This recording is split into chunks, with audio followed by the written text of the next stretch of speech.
Alright. Pick up where we left off from last video. While the Enterprise is engaged with battle with the Klingons, all of a sudden the Defiant shows up. Yes, the Defiant. Well, it's the Mirror Universe Defiant. They call it the ISS Defiant. That's why back in TV show they never identify it. It's called simply the Defiant. And it's commanded by Miles O'Brien. And if you're curious why in the previous scene he was nervous, here he's like normal. Here's an explanation. Watch Deep Space Nine. Give a full explanation of why he acts this way. Yeah, I think it's because at this point in time he already encountered the whole thing with the crossover with Kira Nerys. And here's the strange thing though. He has met Kira Nerys, Cisco, he met Bashir, Jake, and I think that's it from the Prime Universe. He never met his Prime Universe counterpart. Never did. Don't know why. It's by far one of the most baffling things related to the Mirror Universe Miles O'Brien. Like, Kira can be her counterpart. Well, indirectly also Archer can too in Enterprise. But not Miles O'Brien? Fleet, this is madness. And it's surrounded by a Cardassian fleet, and they open fire on the damn thing. Like, fire, fire, and of course people get the consequent damage. Wesley is injured but alive. Then you have Riker and Troy take the helms and navigation. Punch through it, and of course they fire on Worf's ship.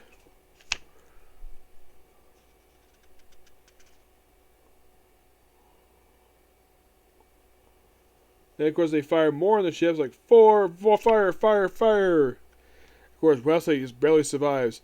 Like, no of all ships, return the fleet to full battle readiness prior to heal your wounded, expel your dead. I will air vessel my armada ready to deal death to the Clan Cardassian in hours, not days. I am ultimate plan. Crippling Cardassian rabble is not long enough. Tomorrow we sail for the Pacific homeworld. Tomorrow we take Cardassia Prime. Yeah, and that's been overstepping. It's basically as a turning point, kind of leads toward the end of the series. You have Data, who's in command of the ISS Cronus, which looks like a version of the Enterprise E, just with it's just basically like a backwards version of it. Yes, for some reason, all the ships look like the Enterprise D, just with a soft different spot. Don't know why. First question is, of course, like, why do I go to Cardassian Prime just in the war now? Then, of course, basically, Riker just tells him, basically, like, argues him, like, a question, like, are you just basic order?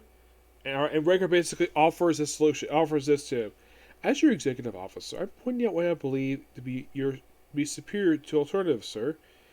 Perhaps we should discuss it further in private. I think that'd be best. And then they proceed to beat the crap out of each other, which leads to Riker basically stabbing Picard, and became the new Captain Riker, and basically gets promoted to captain. Now you might be curious though, why the heck would Riker basically kill Picard, and everyone has always been promoted to captain? It's the Mirror Universe. People kill each other in order to assume basically a promotion rank. They do this all the time. As a matter of fact, Mirror Universe Chekhov tried to do this during the first time we had a first appearance of the Mirror Universe, where he had promoted to the captain thanks to trying to kill off the captain. So basically, he is with the captain. Excuse me. So, his patching through all our ships, send instant course to instant Worf's fleet all speed. What about the captain's orders? You just heard the captain's orders. Yeah, Wesley didn't know the fact that Picard is dead, because Picard went insane. And Worf like, report! How long we will reach the Cardassian blockade? Sensors indicate the blockade is completely broken up, so the Cardassian fled. A fleet of Terran vessels, the Empire vessels approaching direction for the barricade. Does ships, the other Terran fleet remains pursuit, so yeah. And then we have sort of this image of like Data with casting like a hologram of himself and a fire and Worf ship. And he's like, Garrick, get this off me. So he continued to glance around, thinking not. You might think it's a good day to die, for another day, live another day. Garrick, you coward. Yeah. So yeah, they proclaimed victory as like, Ensign, give me the head of the Cardassian Central Command in subspace. Just like that, sir? You think he'll take my call? Sure. Do your best. Tell him it's the captain of the Enterprise. This is Lega Devar. Who is this? This is Captain Riker of the Imperial Starship Enterprise. We just vanquished the Clan Cardassian task forces in pursuit of vessel Armada is headed for Cardassian Prime. Unless you'd like to talk terms. Surrender. Never! How about a ceasefire? Alright, we'll get a mood. Fallen days events all. Leggett, we have additional information coming in. Hold on a minute. Let's talk. That's like here, Leggett. And then we have Shelby deliver a package to the Chaff and the Brain Dead Emperor. Like, we have to deliver Emperor. Of course, Commander. What's this? A gift from the Enterprise. Spoils of war. And they dream there. Like, and I have a message for Emperor Quinn. I'm on this day we close and rejoice.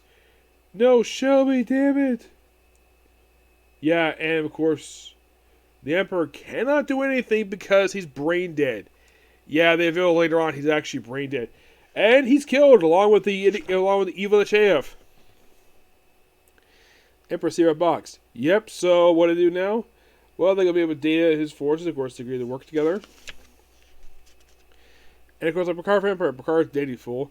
And then Riker becomes new Emperor. Yes, Riker does. And then he decides to pull in Napoleon, but basically like, get the cape on him. And Admiral Nakamura, who actually is a pretty good admiral. He appeared for like one episode of the series. I believe he appeared in Adventure of the Man. He puts a crown on Riker. So Riker says, "Give me that," and crowns himself. Hail Riker. He's pulling a Napoleon here. Yes, Napoleon did this. And then oh yeah, everything's all good. And then basically it's up. And then Shelby and Riker in private, and they proceed to make out. And Troy's like, really? Yes. So all that building the fact we might see a potential romance between Mirror vs. Riker, Mirror vs. Troy. Shut this aside because Riker wants to bang Shelby. And on the Enterprise D, the dead Picard is in a storage compartment with Guinan. And in the miniseries, we even have the Universe timeline throughout this. Apparently, this whole book takes place in about 3 years. Yes, this 8-ish miniseries. You have 2370. Bach returns to the Universe. Enterprise begins journey Fedora. O'Brien left behind Enterprise. Representative Dark Nor. And Enterprise arrives to Fedora. O'Brien becomes lead of Terra Rebellion. That was 2370. 2372. Terra Ignore Farms Tail Rebellion. Terra rebels and launch U.S. Defiant. Picard's around nearest completion in Fedora. Excuse me. 2373. Picard confronts the Clan Cardassian armed forces. Terran Empire breaks free from the Alliance restrictions. Sees far declared. Coordination of Emperor William T. Riker. Yep, and that's a miniseries for you. So this kind of loosely mirrors what happens in one of the last Universe novels. But this book is fantastic. I love it. I give this book a 10 out of 10. Though we're not done technically yet with the Universe, there's a side book, a companion that tells about the Universe Warriors, which would be so nice to read. But the main story itself is over, but damn. Now here's the thing. This is the same length as the first miniseries that worked on for Star Trek, and that was, if you're curious, it was Star Trek Next Generation, Doctor Who Assimilation Squared. Yes. Because mostly put a lot of their miniseries like 5 or 6 issues. This is the longest one of all of them. But yeah, great miniseries. Love it. Next up we have is Star Trek New Visions by John Byrne, Volume 2.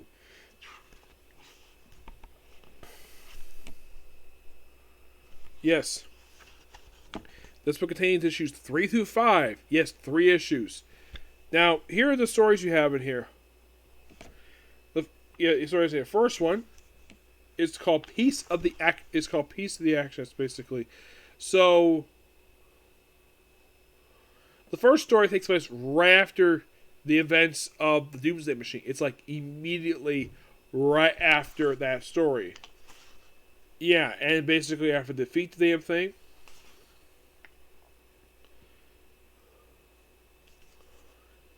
And by the way, there's a follow-up to this one. Of course, they're attacked by this other creature who turns to be from the same species that built the Doomsday Machine. Yeah, Abe was one issue. It is interesting we have what happened next after the episode, which I thought was really good. Now, Doomsday Machine, in case you've never seen it, it's an episode from season 3 of the show. It is a really damn good episode, one of the best episodes of the series. Next we have is Robot, which was the debut of the second robot in the series. And of course, I mentioned with the M5, which I believe was made by Daystrom himself. Yeah, the whole thing, it's kind of like an early robot. It's a robot story. Where this is taking place, it's not really stated exactly where it takes place. Like the last story takes place after the Doomsday Machine story. This one just a standalone story, just about one from Lieutenant Kyle's past. Kyle normally wears like a uniform. For some reason, he's wearing like a civilian jumpsuit. Not sure why the heck that is. Yeah, it's a very odd story. Doesn't really mention anything at all. Next story is quite interesting, to say the least. It's called Made Out of Mud. And there's a reason why it's called that. We see a shuttlecraft, we see, well, Kirk on this planet. Like, hey, for a surprise party. Yep, and then he's captured after taking out a couple lieutenants. Yep. And he says, oh yeah, this fact that he looks like Captain Kirk, he claims he isn't Captain Kirk. Who is this, you might ask? Well, well, you're about to find out and see. Then he's examined, and he's revealed to be Harry Mudd. That Harry Mudd? Yes. Basically, this is him not long after the events of the episode I, Mudd. An episode from season 2 of the show. Yes. And you're curious, how the heck did he look like this? So apparently there was this mysterious shuttlecraft that arrived on the planet they were on for the androids. And then he runs into a guy by the name of Ronald Tracy. You're probably thinking, who the heck is this guy? He is from the episode The Omega Glory, which was the only episode of the entire original series written by Gene Roddenberry. Why? Because there's a scene in the episode where it features the American flag. And the guy's trying to do the Pledge of Allegiance, and Kirk just finishes up because apparently he knew the pledge. Because here's the thing, Kirk is American, but his actor is Canadian. Isn't that interesting? Yeah. Apparently there's this weird factory that's what caused the alteration. So, yeah, for him it's all about revenge for losing his command, like lose his promotion. So, and then we see, believe it or not, oh my gosh, we see the Klingon from the episode Troubles. Yes, I think it's Kolonar, if I'm not mistaken. Yes. Koloth. Yeah, this is Koloth. Yeah, he's from the episode, which I do appreciate the fact John Byrne apparently found his picture and made a photo comic with him in it, which is interesting. So we have 3 characters from 3 completely unrelated episodes. Ronald Tracy, who appeared in Omega Glory. Harry Mudd, who previously appeared in I Mudd. And we have Koloth from Tribbles. A hilarious episode. And fun fact, the actor who played him came back for an episode of Deep Space Nine. Which apparently, from what I heard, was actually one of the producers' idea to do this, to basically bring back the actual actor and to recasting him. And you're thinking, that's a brilliant idea. And it worked too. It became him, along with a couple of our Klingons, one of them Core, and from David the Dove, which are one of the best episodes of the whole series, Blood Oath. Yep, so he is defeated. Yep. Though they do bring up the events of Aaron and Mercy. Koloth was never but Core was. Core is absolutely is a wonderful Klingon. That's why I think how arrogant he can be. But the guy is pure. He's basically, you can think of it as the awesome Klingon. Core is kind of the same way too. Koloth. Yeah, he's kind of the same way as like, yeah, I'm awesome. Yeah.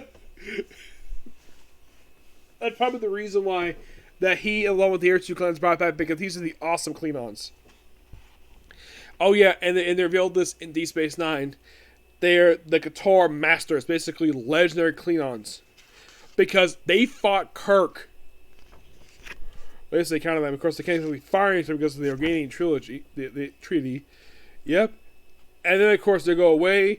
Randall Tracy, I think, is captured. And then they do something quite hilarious with him. Like, okay, they have no idea how to work this machine, so what do they decide to do with Harry Mudd, who looks like Kirk? Put him in a mustache that looks like his. Except they can't fix his face for some reason. And his last word was, "No, not Stella," his ex-wife, which is so hilarious. Oh my gosh, it is so funny. Yep, and then we have the Great Tribble Hunt. And Koloff is here again. Yep. And then we see him contacting his old friend Kor. Yes. Why are they here? They apparently have found the Tribble homeworld that kill all the Tribbles and destroy. Now this story here is semi-canon. Yes, about the Klingons finding the Tribble homeworld and destroying it. Yes, this was actually referenced in Trials and Tribulations, the 20th anniversary episode of Deep Space Nine, where I think it was Odo brought it up. So you could say this story is actually canon. And of course, the story ends with, like, yeah, there's a squiggle of a Tribble again, and then we got to, believe it or not, Quark with Tribbles from that very episode, which is so funny. And then we have Scent of Ghosts. Now we have basically a bit of flash forward, back and forth, passed up basically Captain Pike, the original actor played him. Oh, and fun fact, we have number 1 here. If you're curious, who played this number 1?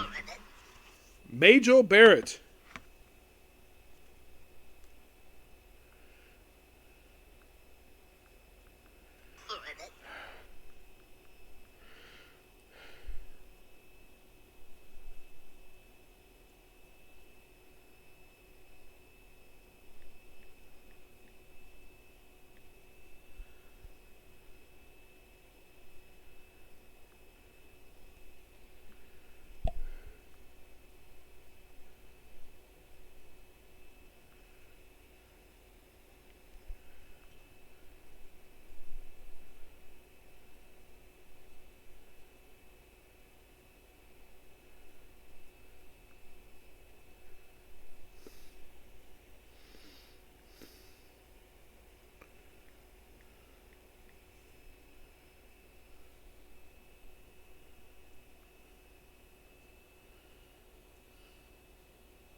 Anyways, yes. So, Majel Barrett. Yes, the wife of Gene Roddenberry, and also she later play on Next Generation, Loxana Troy. Now, the actress is very beloved with the Star Trek fans. They're not a fan of Loxana Troy because she's very annoying. They cut to like about a decade in the future, after that flashback, where we have number 1 back, reunited with Spock, and apparently she knew Scotty. Oh, and by the way, note the fact she's aged. They gave her a little bit of wrinkles, and they have white chicken hair. The thing with number 1, which her name is Una, she's not really human. Apparently, her species is not from Earth. They don't really go into where she's from, which is that her real name is unpronounceable, so they call her number 1. Oh yeah, she's not captain anymore. She's basically commander. She's Commodore. Take a tour of the ship, gets things updated.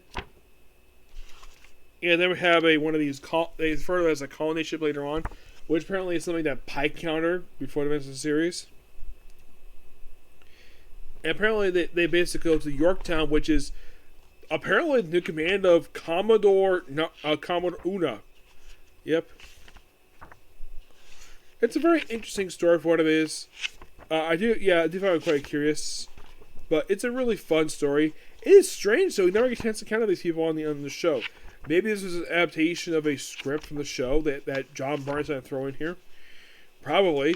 But here's the thing. Pike only appeared for like 3 episodes. He appeared in the pilot, and he appeared for 2-parter. And that was it.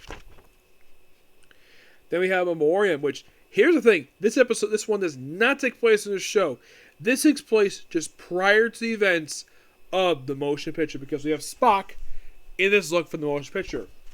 Yep.